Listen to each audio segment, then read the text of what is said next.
नाइको मुसल हो हो कुद्दा कुद्दै भया चमल खेली यस्तो होइन कुसे 9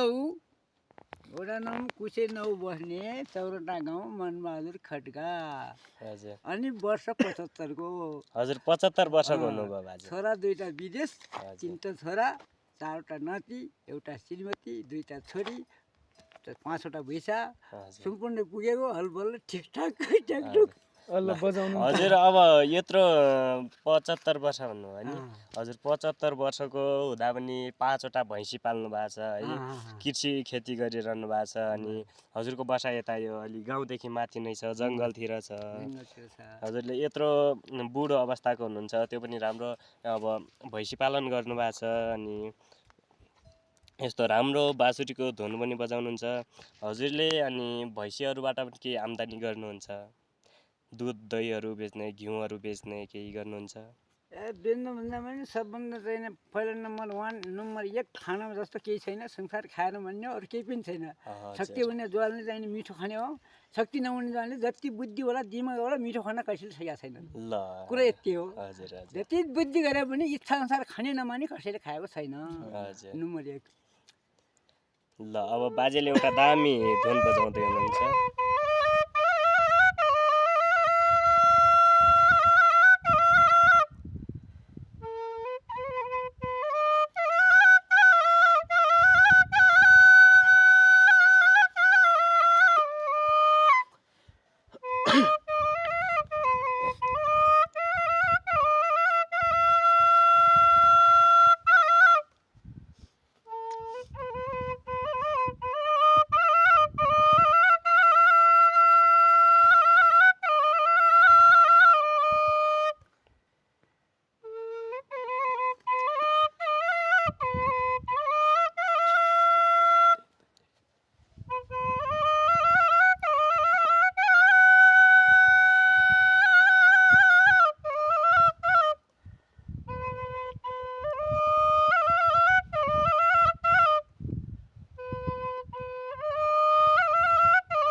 ल राम्रो धुन सुनाउनु भयो बाजेले हामी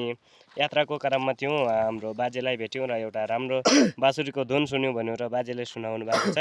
यति बेला भनेपछि हामी ठ्याक्कै जाजरकोट जिल्ला कुसे गाउँपालिका वडा नम्बर 9 चौराटादेखि थोरै माथिको यो जङ्गलमा छु हजुर कोटनखारा भन्ने ठाउँतिर छु हाम्रो बाजेको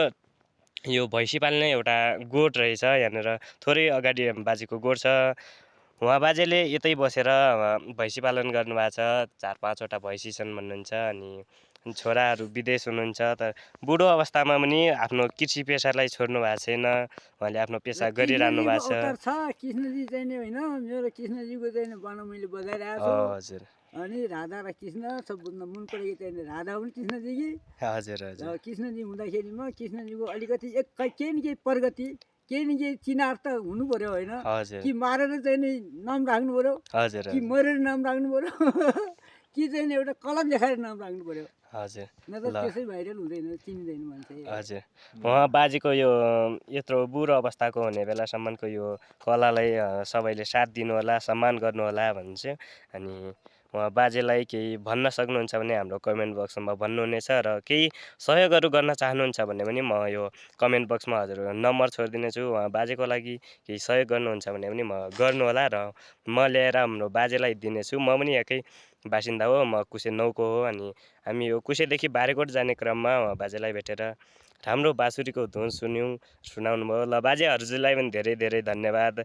हामीलाई पनि अब यो यात्राको क्रममा छु यात्राको क्रममा पनि राम्रो धुन सुनाउनु भयो ल यस्तै अब हजुरको पनि केही शुभ दीर्घायुको कामना गर्छु है हजुरको स्वास्थ्यमा पनि राम्रो होस् अझै पनि फेरि अब कुनै दिन म यता हाम्रो गाउँतिर कसैतिर आउँदा पनि हजुरको धुन सुन्न पाऊँ है। ल ल ल जय देश जय नेपाल श्री गणेश